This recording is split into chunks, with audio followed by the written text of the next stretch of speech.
So I guess how pleasing was it for the response after it was a pretty tough first quarter for you guys to pretty much blow away the Crows at home? Yeah, the first quarter was, we were scoring okay, but they were scoring far too easily and probably should have been. Had a couple of extra ones. I think they kicked 5 goals, 6, probably should have been a bit more in front. But I was wrapped. The players' response after quarter time I thought was excellent. Defensively, we were really sound. I think we kept it known into a goal in the next couple of quarters. And the energy and intensity of the game and the evenness of it, I thought was the thing to take out of it for us. I think we had 8 players kick 2 goals. So when you look at that offensive output, but even defensively, none of our midfielders had over 22 possessions, but they all made a really even contribution. So I was really pleased with the evenness of the result. So there wasn't any flatness or anything the week before. Just such the highs of last week, and then Sunday away. There wasn't any kind of flatness when coming out of the blocks.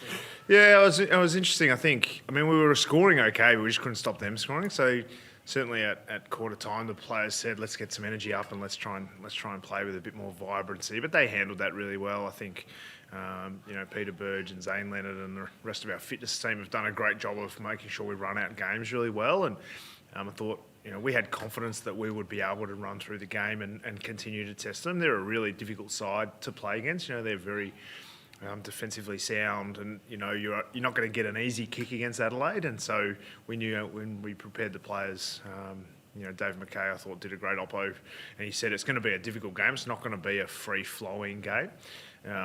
And so a lot of particularly our forwards, had to work really hard for their possession today. And to their credit, they were able to work through it, and it opened up as the game happened. In the second quarter, though, you're able to put the foot on the throat and really just press it on there, kind of let's just run over them in the end.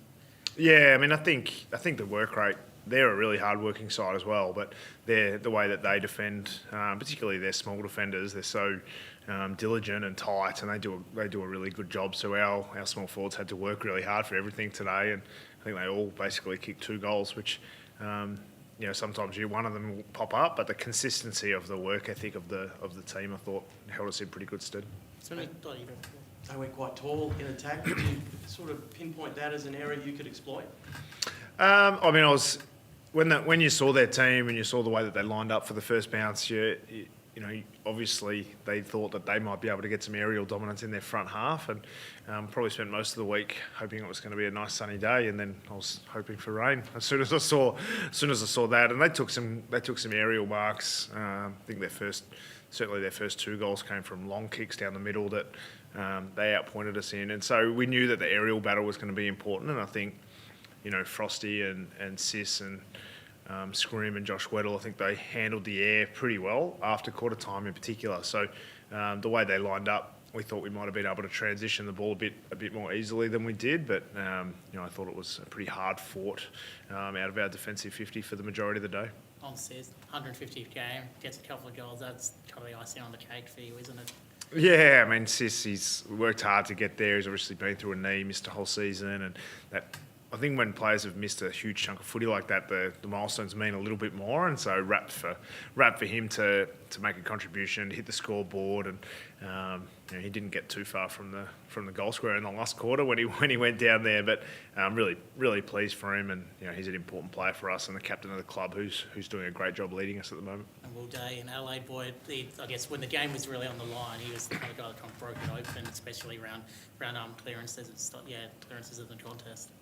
Yeah, I think he probably kept us in it, to be fair, early in the game. He was the one who, every time he did something, then everyone else came with him for small patches in the first half in particular. I think the other guys jumped on board after that, but really he was important for us in the early part of the game. And I think the evenness of our midfield, David Hale's done a really good job of making sure that it's not about individual star power, it's about the collective impact that they can have. And today, whether it's Nashi who plays as the second ruck, or Josh Weddle who comes in there, or Josh Ward who mixes his time between inside and outside, I think the implementation of the midfield, was quite a good battle today. They had some pretty good numbers, and Saligo in particular caused us some trouble across the day. He's a really good young player.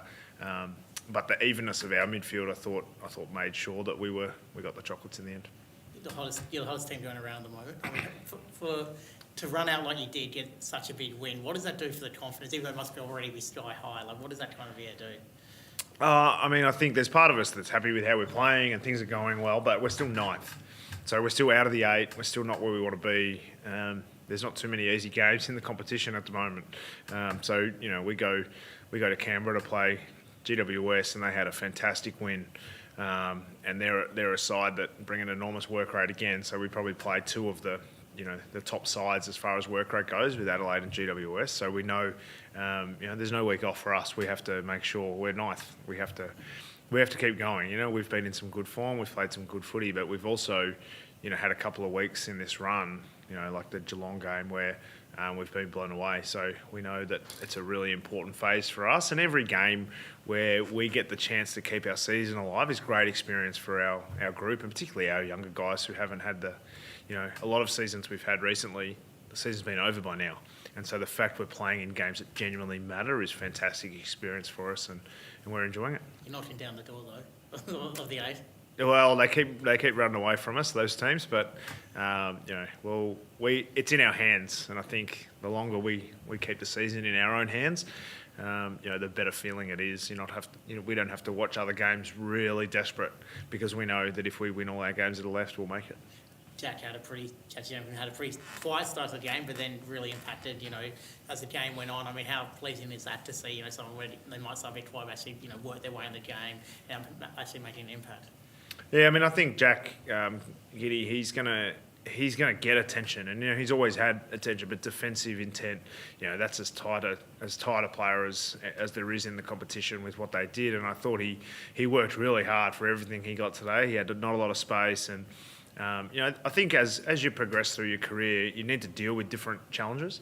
And for him, as a 21-year-old athlete, dealing with someone who is just so tight is a challenge. And the fact that he was able to do a pretty good job today is a step in the right direction. But that's something that if you want to be as good as you possibly can be, there's challenges in front of you, and that's one of them, not just for him, but for Dylan Moore and Connor McDonald and Nick Watson. Those guys, they're going to get plenty of attention because they're good players and we want them to be. On the other end of the scale, Luke Bruce, I mean, have that experience, that like early on, kids come to do goals, but have that experience. So how big is that for you guys?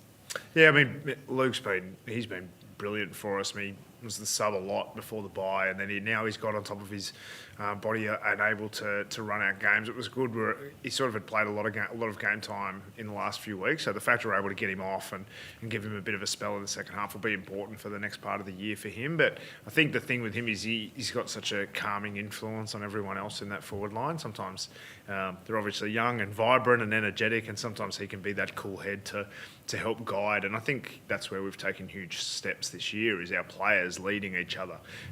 And Luke's a perfect example of that. Thanks, guys. No worries.